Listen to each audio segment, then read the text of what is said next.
Bonjour et bienvenue pour ce 55e jour de road trip dans les 13 colonies aux États-Unis. On est toujours à Boston, enfin plus précisément à Woburn, ce qui était un petit peu excentré en banlieue. On est à 18 km, bon c'est pas très loin de Boston, mais ça oblige, on n'est pas au cœur de Boston.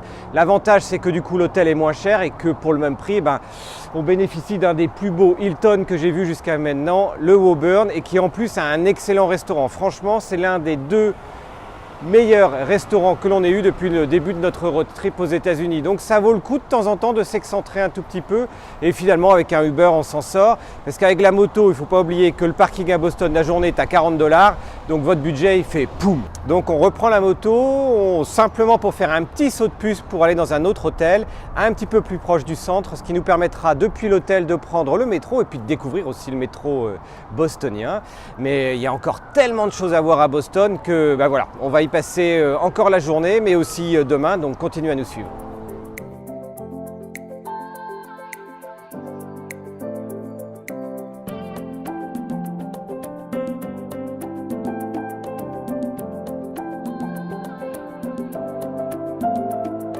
On aime vous faire apprécier les différentes sortes d'hébergements qu'il y a aux États-Unis et ici on a choisi un hôtel très particulier, un hôtel qui a moins d'un mois, qui est l'un des tout derniers joyaux de Boston en termes d'hôtel. Pourquoi ? Eh bien parce qu'au-delà de l'hôtel, c'est à la fois un concept et un concept qui revient dans l'histoire.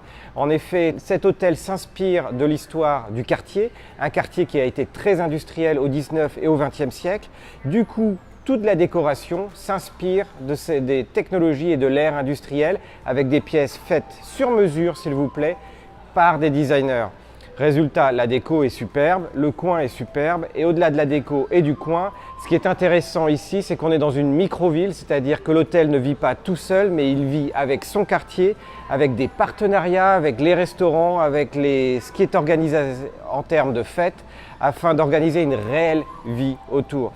Voilà, ça, c'est un point intéressant aux États-Unis où personne n'est tout seul, mais où tout est interconnecté.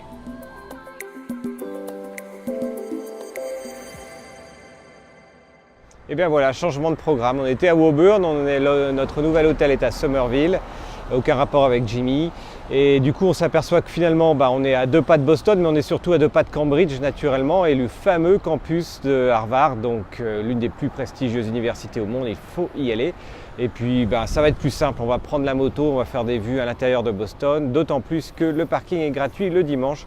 Et il faut en profiter parce qu'autrement c'est 40 $ la journée, oui il faut faire des économies.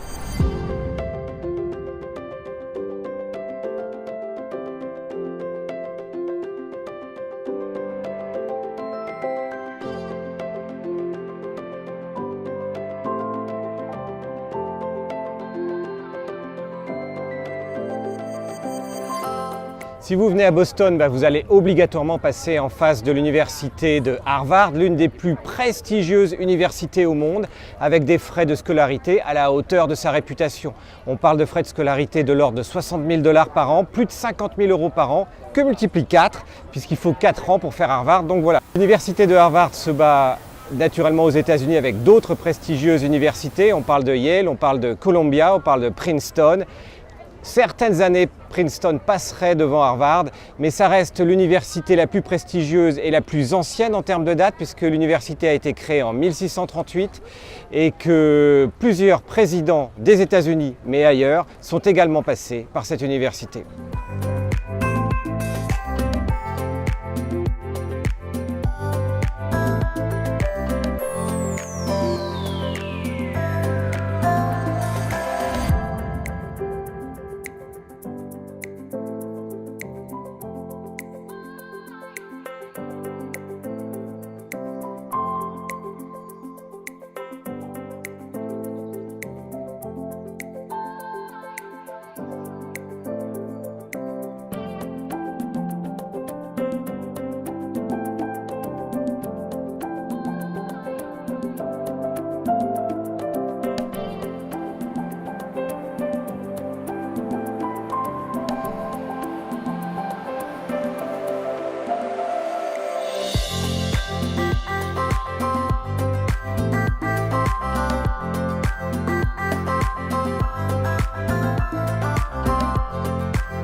Vous êtes à Boston, il faut savoir que Boston a été construit à 75% sur la mer. Oui, je dis bien sur la mer, et c'est ce qui a permis à Boston de devenir la grande cité portuaire que l'on connaît aujourd'hui. En effet, l'ensemble, et notamment Salem, où on était avant-hier, était connu pour avoir un fond très très plat. Et pour avoir un fond très profond comme dans la baie ici à Boston, eh bien, il fallait naturellement amener les quais entre guillemets et la terre au milieu, là où c'était le plus profond. Du coup, il est très logique de faire une petite croisière, je dis bien une petite croisière, d'autant plus qu'ici il ne se contente pas uniquement de passer le long de la baie, mais également de vous offrir tout un tour historique qui reprend les différents points clés de l'histoire de Boston jusqu'au bateau, le USS Constellation, le bateau ancien que Washington avait permis la construction. Et un petit peu plus récemment, ça vous permet de voir un petit peu toutes les îles qui sont à l'extérieur de Boston et dont la fameuse île où a été tourné le film Shutter Island.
Admirer Boston de haut, eh bien, il faut prendre l'un de ces skydecks, ou plus précisément à Boston, le Skywalk de Boston, qui vous emmène en fait au 50e étage de la tour Prudential et qui vous permet de faire le tour de Boston juste depuis la tour. Donc des vues imprenables et comme les Américains savent si bien le faire, avec plein d'informations historiques, mais on vous emmène encore un peu plus loin.